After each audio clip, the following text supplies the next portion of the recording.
بسم الله الرحمن الرحيم maanta waxaa ku yimid booqasho rasmi ah wadanka Djibouti madaxweynaha Jamhuuriyadda Federaalka Soomaaliya mudane Maxamed Cabdullaahi Maxamed Farmaajo iyo wafdi hogaaminaya booqashadaas oo ahayd in uu la kulmo madaxweynaha dhigiisa madaxweyne Ismaaciil Cumar Geelle oo kala wada hadlaan xiriirka labada wadan xiriirka mandaqada iyo soo xoojinta xiriirka walaalnimo taariikhiga ee ka dhaxeeya labada dawladood si wanaagsan ayaa loogu soo dhaweeyay wafdiga madaxweynaha maanta kadibna waxaa qasriga ku qaabilay xafiiskiisa madaxweyne Ismaaciil madaxweynaha iyo wafdigiisa wada hadalna way galeen dheer labada dhinacba ah waxayna ka wada hadleen sidii loo sii xoojin lahaa xiriirkaas taariikhiga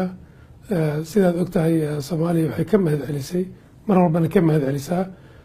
ciidamada hiil walaal ee u jooga inay sugaan nabadda iyo xasilinta wadanka Soomaaliyeed sidoo kale dowladda Djibouti waxay ka mahadcelisaa markasta taariikhda gobonnimadoonka ee wadanka Djibouti wada hadalkeena maanta soo gunaanaday marka labada madaxweyne iyo wafdiga waxay aad uga wada hadleen sidii loo xoojin lahaa xiriirka dhaqaalaha dhaqanka